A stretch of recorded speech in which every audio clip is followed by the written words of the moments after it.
Hi, my name's Tyler White, and I am working with Mark Licht as a second-year master's student this year. And one of the many projects that I've had the opportunity to work with him on is the corn microclimate edge effect.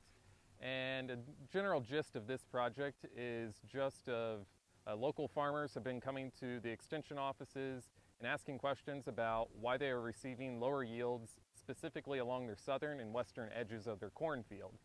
Now, this is happening on years that the adjacent fields have soybeans, hay, or even pasture ground planted. And we are seeing these lower yields creep into the field anywhere from 180 to up to 200 plus feet. So here we are standing next to our Canopy Sensors. These Canopy Sensors will measure our temperature and relative humidity on a timely interval of 10 minutes. These sensors were placed here in the field at about V10, and the corn is currently right around that V11 growth stage. The purpose of these are to try to get an idea to see if there is a temperature gradient and relative humidity gradient happening within the field. These sensors are placed anywhere from 6 rows in all the way up to about 180 feet into our fields. And these are placed to be on a center of a combine pass is what we're hoping to get as far as precision once we start looking at our combine yield data at the end of the season. But throughout the season, we will actually be using a crop reflectance tool. This crop reflectance tool will allow us to look at different vegetation indices throughout the season. So now I'll give a quick little demonstration as far as with our crop reflectance tool and how it all works.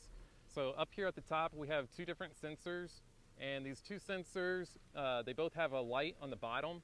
So even if it is a little cloudy on the day that you do go out to collect your reflectance, the light will help take away some of that cloudiness that you might be experiencing. These sensors will collect data, it'll travel down through your cord, and it will actually come back to your data logger right here.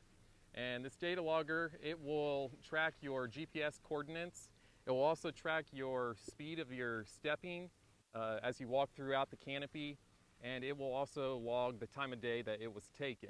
That being said, I'll go ahead and get started. And the first step is you want to hit the log button on your logger, and this will activate your sensors to begin logging.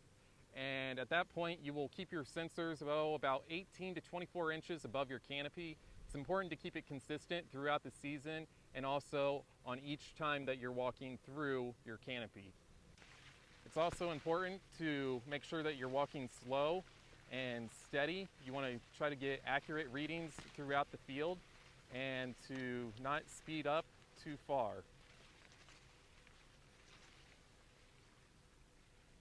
At the end of the season, once we have reached full maturity at R6, just after R6, prior to the combine harvest with our cooperating farmer, we will actually walk through, and at each temperature, relative humidity and temperature sensor that I just demonstrated here in the field, we'll collect 10 different years right along those sensors.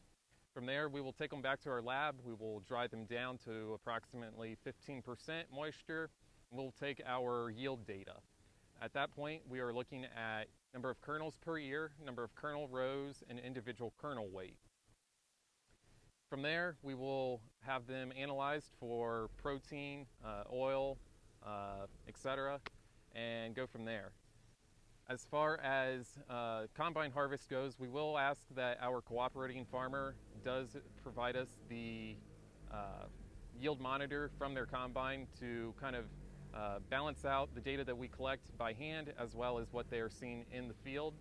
Last year, back in 2019, we did see two fields that did demonstrate this edge effect pretty well, but unfortunately our yield components as far as number of kernel rows, number of kernels per row, and the overall individual kernel weight did not quite demonstrate the same as what we were seeing in those two fields. And in total, we had a total of 7 fields last year, and here in 2020, we were looking at approximately 6 fields.